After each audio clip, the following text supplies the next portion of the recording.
Hello again, everyone. This is Joe Hentges with Beyond the Chart. In this technical analysis of the stock market video, we're taking a look at the SPY on a daily, weekly, and monthly charts, and then we're going to check in on 5 stocks that had their earnings release this last week: Amazon, Caterpillar, Seagate Technology, Twitter, and U.S. Steel. So stay tuned.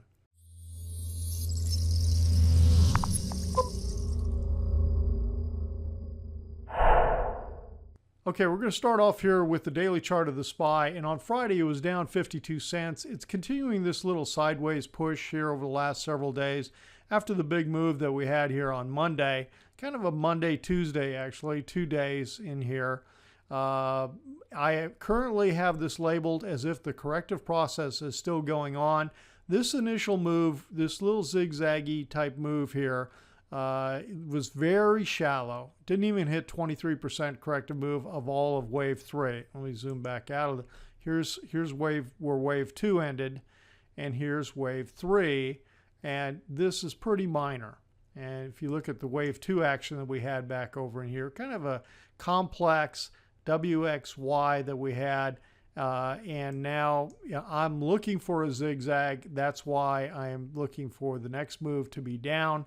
And we'll watch and see. It's what I'm watching for this coming week, and looking for this to continue to come back down, and looking for this support area as the next support area when it does that. Expecting that this will be a 5-wave move when it comes down. All right, that's what I'm watching for. The weekly chart, you can see we had a big move up this week, up 3.49, $3.49, closing at 238.08.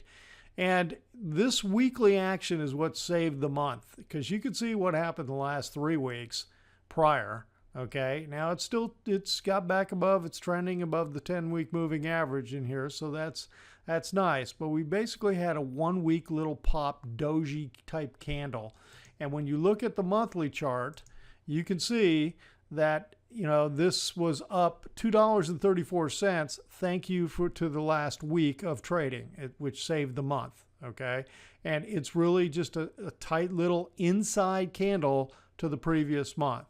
So now the real question is, are we going to push above that March high of $240.32? We're going to push above that high, or are we stalling out here and going to pull back a little bit more, which is what I'm looking for. All right, let's take a look at the 5 stocks I mentioned. We're going to start off with Amazon.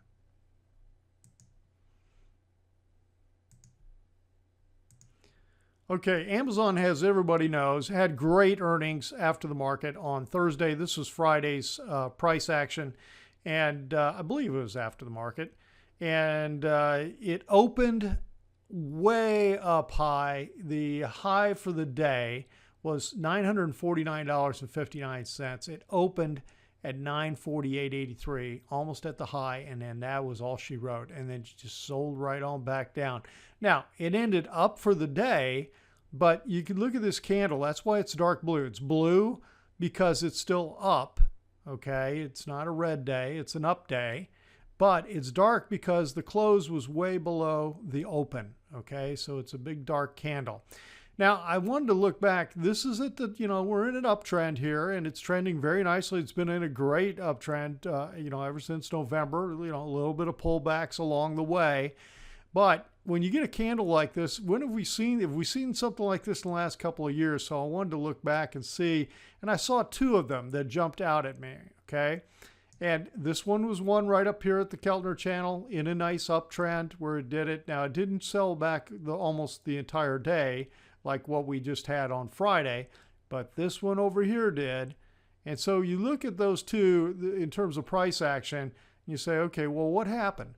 Well, this one continued to push and ride along the Keltner channel, and over the next couple of days, and on the 4th day broke above the high of that candle. Okay, so we need to see something like this for Amazon to tell us that it wants to continue pushing higher. Now, we see a little sideways push like this, and it doesn't go anywhere. And after 3 or 4 or 5 days, we're not even close. We haven't got above the midpoint in here. Then this is going to be signaling that we may have something coming very similar to this. Okay, sideways to down corrective type action. So those are two scenarios just to pay attention to given this kind of price action that we had on Friday. Just euphoric buying coming in here. And so now did everybody, basically shoot all their ammo and they're out, or what? We're going to find out this week. All right, let's take a look at Caterpillar.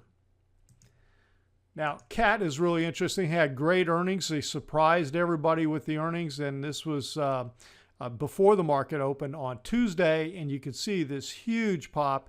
Closed at 96.81 on Monday, and the next day closed at 104.42. So nice big move. Now, here's what I'm seeing in terms of the chart. This looks like a broadening top to me. And, some folks call this a megaphone. I call it a broadening top. That's the traditional chart pattern name that I've grown up with and what I use and what I've learned. But it doesn't matter. It's the same thing no matter what you call it. So this is a bearish type of pattern to me. Now, you need confirmation. You need something to come back down. Now, what you could see is that Cat comes back, fills some of this gap, maybe gets to the top here where we got the previous selling came in and becomes support, pulls back down to 199 to 100, and then does one more rally up in here. We call this what we call 5A. 1, 2, 3, 4, 5, and then you get one counter trend, and then that's all she wrote, and she sells off. So that's what I'm watching for. I do think this is kind of a bearish type look. We'll see if that scenario plays out. All right, the next one we're going to take a look at is Seagate Technology. Seagate was in a solid uptrend, but then all of a sudden earnings came out after the market closed, and on Wednesday, and I guess that was on Tuesday, and on Wednesday it was down 16.7% from at the close, breaking a 12-month uptrend that it's been in, and looks pretty negative. And really, this looks like an ambush at the pass. I mean, you're kind of trending nicely in here, nice solid trend. You're moving up. The moving averages are, for the most part, aligned to the upside, and then boom, it's like all of a sudden just explodes to the downside. Now, this makes me wonder, it's occurring here in April, are we getting a repeat of this scenario that happened over here? Now, the only thing that's different is, this is at the end, at the top of a nice uptrend. This move that occurred over here was at the tail end of a very big downtrend. So watching to see, is this what's starting to develop, this kind of action, given this April into May type of activity that occurred? So it really peaked here. This peak was March 22nd versus this peak occurring here at April 25th, about a month later. So that's what jumped out at me on Seagate. Let's take a look at Twitter next. Okay, Twitter popped this week. Nice earnings, in terms of the earnings was a surprise anyway, let's put it that way. So it's broken this big downtrend line, and this looks really interesting to me. It makes me wonder, is it bottoming? Is it trying to, make a potential, what I'd call a double bottom? Like I'd say the bottom is here and then a bottom here. Now, the only thing about that is a double bottom is really not confirmed till that midpoint between the two bottoms is broken. Okay, well, that's all the way up here, 25, actually 25 and a quarter. Do we get a close above that? Well, that's a long way above there. So we got some work to do before this thing solidly turns, because in reality, it's made counter trend moves here, here, and now it's trying it again. Okay, a third time. All of these are lower highs in here. So watching to see, does it turn? I mean, if you want to be a risk taker, jump in. I mean, Jack Dorsey has, it's, hitting the news that he bought a bunch more stock just this last week. I guess he bought them at $16.62. At least that's what he said.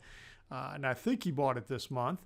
But he has purchased over a million shares since the beginning of the year. So in this time frame down here, Dorsey's added 1 million shares to the total number of shares that he has. So you got the CEO of Twitter buying a whole heck of a lot of shares down here. Does that mean something's up? Does he know something? Does he think something's about to turn? Or is the company about to get sold? Who knows?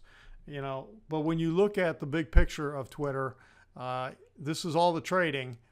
It has not been in an uptrend at all. Okay. Lower low, lower high, and then lower low, and it just trends down, and lower high.